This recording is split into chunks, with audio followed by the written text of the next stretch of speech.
Today we're gonna be watching a video about a dam. Yes, the story of Taum Sauk dam failure. Yes, a failure of a dam, and we're gonna know how the hell it failed and what this dam is all about. I really don't know about anything about it, like the Early wild in the morning story of of December 14th, 2005, pumps were nearly finished filling the upper reservoir at the Taum Sauk power station, marking the end of a daily cycle. Water rose to the top of the rockfill embankment, reaching the concrete parapet wall that ran along the top of the dam. But the water didn't stop. One of the two pumps shut off, but the other kept running. And soon the water was lapping over the wall. Within minutes, those splashes turned into a steady stream, cascading over the parapet, pouring against the embankment on the other side. The rockfill eroded slowly at first, but the hole grew deeper and wider. The pump finally shut off, but it was too late. The footing of the parapet wall had already been undermined. The wall tipped over, and a massive surge of water was unleashed down the mountainside, headed directly toward a state park. This award-winning pump storage facility, considered a model of modern engineering, immediately became the center of intense scrutiny. And what the investigations found would change a lot about the field of dam safety. I'm Grady, and this is Practical Engineering. God damn safety, huh? God damn, you get it?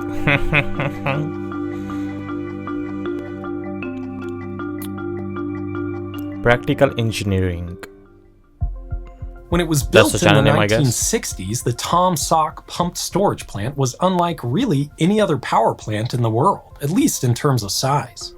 South of St. Louis in the Ozark Mountains, it was designed to meet a very specific need. I've talked about pumped storage on the channel before, and Taum Sauk was one of the largest facilities of its time. Built by Union Electric, which eventually merged with Ameren, the whole plant is basically a battery. It's actually a net consumer of electricity, which is normally not a good thing for a power plant, but managing the power grid isn't only about how much electricity you can produce, but also when you can produce it. Large coal plants in the Missouri area could make lots of power, but they couldn't ramp that production up and down to accommodate fluctuating demands throughout the day. So Union Electric proposed a clever solution, one that's pretty common today, but was innovative for its time. Two reservoirs were constructed, one low on the East Fork of the Black River and another near the top of Prophet Mountain, Missouri's sixth highest peak. Between them, a hydroelectric plant with two reversible turbines. When electrical demands are low, rather than reducing the output of thermal power plants, that energy can go toward pumping water from the lower to the upper reservoir, usually overnight. Then when demand spikes during the day, all that stored potential energy from cheap electricity can be harvested and put back on the grid by reversing the system to generate hydropower. Of course, you don't get all the power out that you put in. Some of that water evaporates or leaks out, and there are losses of energy in the pumping and generation. But with an overall efficiency of around 70%, it was more than enough to justify the enormous cost of building and operating two reservoirs and a power plant that doesn't produce any of its own electricity. The most striking part of the whole facility is the upper reservoir. It's just such an unusual sight, a circular dam, sometimes called a ring dike or ring levee, perched on top of a mountain. This is not usually an efficient way to build a dam. We typically construct them across valleys so that the natural topography can form the sides and back of the reservoir. With a so-called off-channel reservoir, you have to build the dam all the way around, increasing the costs and the engineering complexity. But there are no valleys at the tops of mountains, and that height is an essential part of a pump storage facility. The power available from falling water is really simple to calculate. Multiply gravitational acceleration, the density of the fluid, the volumetric flow rate, and the difference in height called head. We can really only change two of these. So for a specific power output needed for a specific duration, you can trade height for flow. The greater the difference in height between the two reservoirs in a pump storage facility, the less water you need to move, which reduces the size of all the infrastructure and thus saves costs. The mountains in southeast Missouri provided a perfect location for the project, creating about 750 feet or 230 meters of height between the upper and lower reservoirs. Actually, the whole facility is named after the highest mountain in Missouri, Taum Sauk, which was the original site for the upper reservoir until there was too much pushback about building a project there, so they moved it to a slightly lower peak nearby. And they encountered some challenging conditions during construction, forcing the engineers to realign the dam to avoid an area of weak geology, giving it that unique kidney bean shape. The original dam was built as a rockfill embankment, basically just dumping a long pile of rocks around the perimeter of the reservoir. Rockfill usually works well as an embankment if you have a good source of material nearby. It's really strong, it doesn't require a lot of compaction, and it doesn't settle much over time like soil fills do. One thing rockfill doesn't do well is hold back water. Too many spaces between the rocks. So, concrete panels were installed all along the inside of the reservoir to make the embankment watertight. A tunnel connected a Morning Glory inlet through the mountain to the generating plant. The inlet was set into a basin 20 feet or 6 meters below the bottom of the reservoir to suppress the potential for a vortex to form as it was drained each day. The whole project was designed to be operated remotely with no on-site technicians required. Another innovation for the time, but one of the many decisions that would prove disastrous. For most of its life, the Taum Sauk station operated on average around 100 days per year, usually during the hot summer months when electricity demands were more variable. That's not a lot, though. Day. Deregulation of the electric power markets in the 1990s opened up the possibility of selling power to other utilities. Those 100 days per year went up to 300, meaning the upper reservoir cycled up and down, often twice per day, nearly every day of the year, and that was starting to cause some problems. The upper reservoir had dealt with leaks essentially since it started operating in the 1960s. Several projects were implemented throughout its life to deal with the issue, but the increased cycles of filling and draining were only making things worse. At one point, small ponds were built beside the reservoir to capture some of the leakage and pump it back inside. In the fall of 2004, Ameren decided to bring out the big guns and spent more than $2 million to install a geomembrane liner to cover the entire reservoir. That essentially fixed the problem, but it caused a few new ones too. About a year later, in September 2005, the Institute of Electrical and Electronics Engineers, or IEEE, declared the plant an engineering milestone for its innovations in the world of electrical infrastructure. On the day before the ceremony, some of the participants took a tour of the upper reservoir and witnessed water pouring over the parapet wall on one side of the dam. The operators quickly switched from pumping mode to generation to get the water back down. They chalked up the issue to high winds from a remnant tropical storm that caused the overtopping, but just to be safe, they hired a dive inspection team to check on the level sensors, and what they saw was concerning. When that geomembrane liner was installed in the reservoir, there was valid concern that any penetrations might cause leaks in the future. But the reservoir needed level sensors installed for the control system to be operated remotely. So instead of mounting those sensors directly to the concrete through the liner along their length, the engineers tried something different. 2 cables were run between anchors at the top and bottom of the embankment slope. The conduits for the sensors were attached to those cables, minimizing the number of penetrations needed. Unfortunately, the mounting system was under-designed. Those conduits were buoyant and also subject to strong currents as the reservoir filled and emptied each day. Sometime after the spring of 2004, they had become dislodged and deflected, so the sensors inside were providing readings that were lower than the actual water level. Based on those findings, the operators decided to reprogram the control system to subtract 2 feet from the upper set point on the pumps. The original design called for 2 feet or 600 millimeters of freeboard between the top of wall and maximum water surface. They figured that doubling that distance would be enough to avoid issues, and permanent repairs could be made during the annual maintenance period when the reservoir was drained. Unfortunately, they would never get the chance. Less than 3 months after that first time someone observed the reservoir overflowing, on December 14th, it happened again. This time in the early dawn when no one was around to notice. Once the parapet wall collapsed, the water quickly eroded down through the dam, emptying roughly 6 billion liters or 200 million cubic feet of water down the steep mountainside straight toward Johnson's Shut-In State Park. stripping away trees and rocks as it surged. By pure luck, the failure happened in the winter when the park was practically empty, but the park superintendent, his wife, and 3 kids, one of whom was only 7 months old, were swept away when the water demolished their house. Ooh. Incredibly, the entire family survived the event, but not without suffering from injuries and hypothermia. Damn. The wave of water flowed into the lower reservoir, where it would have gone anyway later that day, so there were no major downstream impacts. The event was investigated by the Federal Energy Regulatory Commission, and their conclusions were surprising. Like most events of this kind, a series of small oversights, which on their own wouldn't have resulted in a disaster, combined to cause hundreds of millions of dollars in damage, plus the effects on the family I mentioned. First was the embankment. That rock fill it was supposed to have been built from wasn't quite as rocky as the engineers who designed it intended. There was a lot more soil mixed into the fill, resulting in more settlement of the embankment over time. Unsound areas of soil in the embankment's foundation were also not properly cleaned out, making the settlement even worse. From construction to failure, some parts of the parapet wall were... Honestly, whoever idea was to make this dam, you know, whatever. But yeah, whoever the idea was to make this, they are not taking good, you know, care of this thing. They were lacking a lot of things, man. Like, they were just like, okay, it's made, yeah, just leave it, it's made, you know, we put so much money in it, just leave it, it's done, whatever, who cares about it. Yeah, they were just not even taking care of it, man.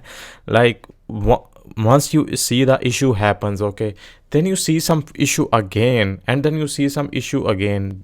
Don't you get any concern like, okay, there is a big problem going on, why are we facing so many issues with this dam, you know, like, why we have to every few months it have some overflowing problem, or this problem, or sensors problem.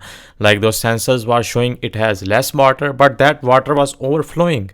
So yeah, that sensors had a problem. Like, the whole concept, or the whole whoever thought of it, or engineering team, or you know, all that were not good at all. Like, they did not think much before making this whole dam, you know.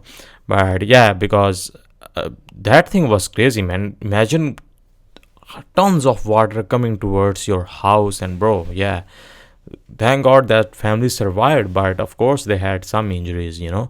But yeah, someone needs to be fired for sure. Not just one person, many people need to be fired according to this, man. A full 2 feet or 600 millimeters lower than where they started.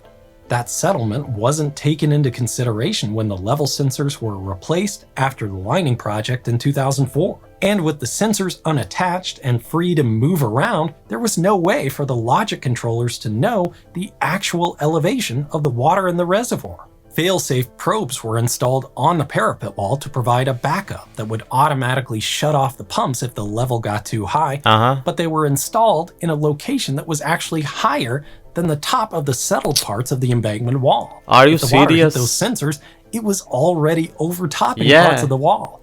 And they were incorrectly programmed in a way that required both sensors to be activated before the pump shut off. Oh. That first site visit when the water was running over the wall didn't trigger those because other sensor. No one thought to check them. And rather than ground truth the important elevations like the top of wall and all the sensor levels, they just decided to add a couple feet of margin and postpone a permanent fix. They are not caring about it enough, man. Have someone on site during those last few minutes of filling the reservoir each day to verify the levels against the electronic measurements. Exactly. Why they cannot send each day somebody to see it? You know, it's just once a day, you know, or even 3 times a day, or at least 2 times a day wouldn't be that hard, man.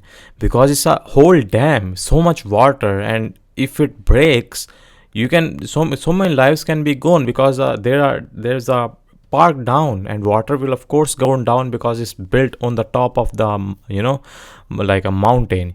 But they need to send that, like, why they're sending people after 6 months just to check or what's going on. Like, Who does that? Because like, I don't know, they are just lacking a lot of stuff, man, here, because they're not really taking care of it at all.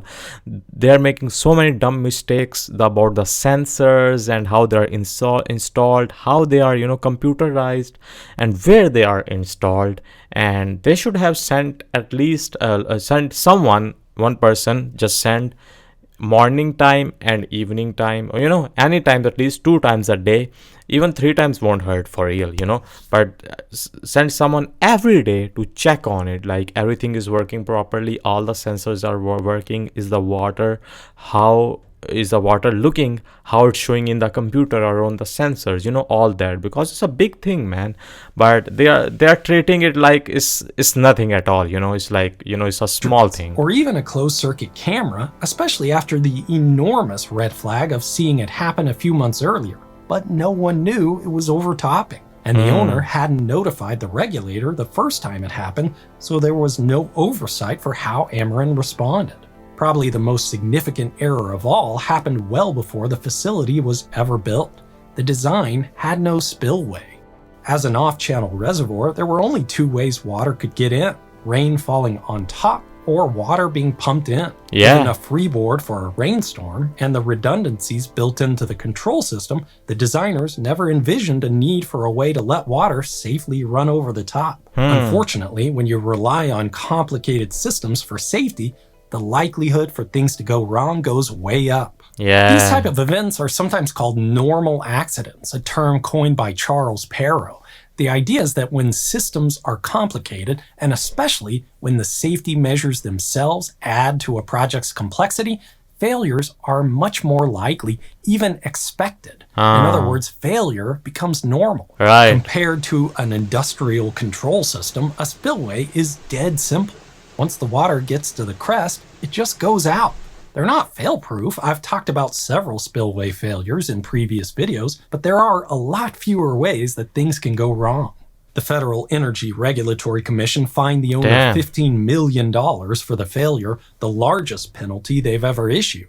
$5 million of that went into a fund to improve the area around the project, although some recent reporting has alleged those funds have been mismanaged. The state of Missouri also sued and agreed to a $177 million settlement, much of which went toward restorations at the state park, which held a reopening ceremony in 2010. At the same time as Johnson's shut-in state park was undergoing renovation, crews were working on rebuilding the upper reservoir at Taum Sauk. To avoid a relicensing process, the dam was built on the same alignment and to the same size as the original project. Rather than trying to repair the flawed rockfill embankment, Ameren and their consultants went with an innovative design. The new dam was built using roller compacted concrete, a dry concrete mix that's handled using earth-moving equipment and compacted into place using rollers. The new design would address both the settlement and the leakage issues that the original structure struggled with, while still taking advantage of the material from the original embankment.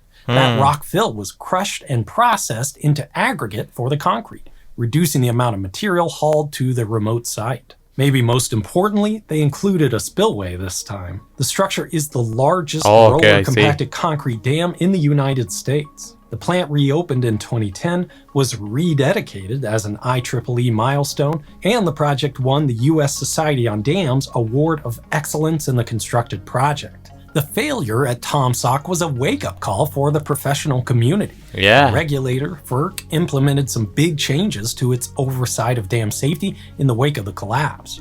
They put together a task force that issued a technical guidance document specifically addressing the challenges of pump storage facilities that was circulated to the owners. They also updated rules for owners, requiring them to have an internal dam safety program and a chief dam safety engineer who's responsible for exactly what they needed a role before. that Ameren didn't have at the time. The event triggered states as far as Hawaii to bolster their dam safety programs. And most importantly, the failure demonstrated the need for overflow spillways, even for off-channel reservoirs with redundant control systems meant to avoid overfilling. If you're paying attention to issues related to the electrical grid, you know the importance of storage, particularly as intermittent sources of power become a large part of our portfolio. Ways to balance out those mismatches in supply and demand are only becoming more important. Pump storage has traditionally been the only large-scale way to do this economically, but obviously, it comes with a trade-off. Dams are among the riskiest structures that humans build. They don't fail very often, but when they do, those failures usually come with serious consequences to people, property, and the environment. And because they don't fail that often, those lessons come slowly and tragically. But with battery storage becoming cheaper and much more widespread, it'll be interesting to see how the economics of pumped storage change. By 2030, some are predicting the US will have more than 400 gigawatt hours of battery storage on the grid. That's more than 100 Taum Sauks. Wow. We're right at the beginning of some major changes in how energy is stored. Those batteries have a lot of technical differences in how they interact with the grid, and they come with their own environmental challenges and safety considerations, but the risk profile is a lot different than building a major reservoir at the top of a mountain. Yeah, that's true. Energy infrastructure keeps evolving. Those differences in risks are probably going to shape the future of how we store power and at what cost. Yeah, this was the video, and by the way, this was my first time watching Practical Engineering channel, YouTube channel. But yeah, good video, dude. Good video, amazing video, and I did not know about this Taum Sauk Dam failure story, you know. And bro, they were lacking so much. The first team who tried to build it was just not it. They were not it. They were not caring about the dam that much, and they were kind of stupid as well. And yeah, they needed to be. I think so. It was good that it failed. So at least some good people or some kind of more smart people took in charge and made that dam how it should look like and how it should be structured. And yeah, even now they have a engineer to look around or check for any fault or any problems every day, which other team did not had. But yeah, overall this was amazing video, the wild story of Taum Sauk dam failure. And I guess this channel really kind of puts out videos about engineering and all that stuff, obviously, you know, looks like that. But yeah, overall I also did not know that this was in St. Louis, or you know, near Missouri, in the Missouri. And but yeah, overall good video. And I like that from this incident many other people learned as well. Like many other states also said, okay, we need to look for any kind of problems of the dam we got, you know, and we need to try to not make these mistakes what they made, you know. So yeah, I like that other people learned, and they also kind of got some kind of award for it as well. And but yeah, overall good story, sad story though, yeah, but it's good that someone else took over and now I think so is doing better than before. But yeah, that's it for this one, and I'll see you guys in the next one.